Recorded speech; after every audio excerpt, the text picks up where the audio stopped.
Thomas the Tank Engine has worked his branch line for many years and knows it very well.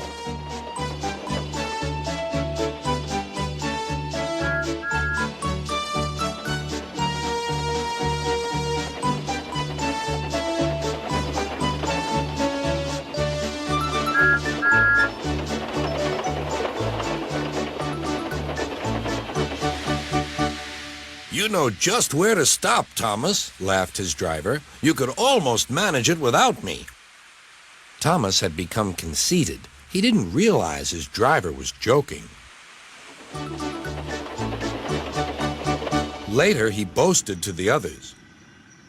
Driver says I don't need him now. Don't be so daft, snorted Percy. I'd never go without my driver, said Toby earnestly. I'd be frightened. Puh! Boasted Thomas. I'm not scared. You'd never dare. I would then. You'll see. The next morning, the firelighter came. Thomas drowsed comfortably as the warmth spread through his boiler. Percy and Toby were still asleep. Thomas suddenly remembered. Silly stick in the muds, he chuckled. I'll show them. Driver said I could manage without him. I'll just go out and then I'll stop and whoosh! That'll make them jump. Thomas thought he was being clever, but really he was only moving because a careless cleaner had meddled with his controls. He soon found his mistake. He tried to whoosh, but he couldn't. He tried to stop, but he couldn't. He just kept rolling along. He didn't dare look at what was coming next. There was the station master's house. The station master was about to have breakfast. Horrors, cried Thomas, and shut his eyes. The house rocked, broken glass tinkled, plaster was everywhere. Thomas had collected a bush on his travels. He peered into the room through its leaves. He couldn't speak.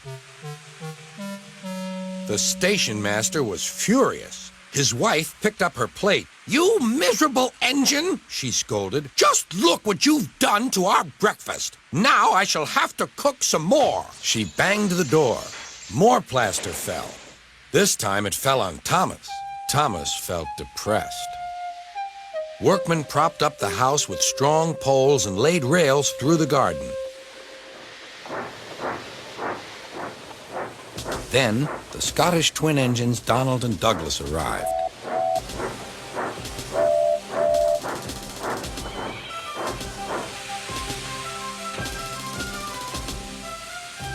Dinna fash yourself, Thomas. We'll soon have you back on the rails, they laughed.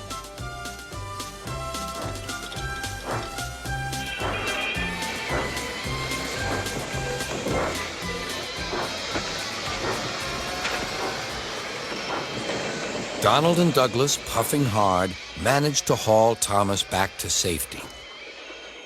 Bits of fencing, the bush, and a broken window frame festooned his front, which was badly twisted. The twins laughed and left him. Thomas was in disgrace. There was worse to come. You're in a lot of trouble, Thomas. I know, sir. I'm sorry, sir.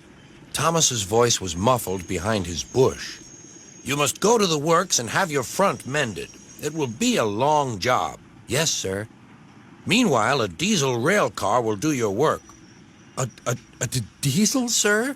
Thomas spluttered. Yes, Thomas. Diesels always stay in their sheds till they are wanted.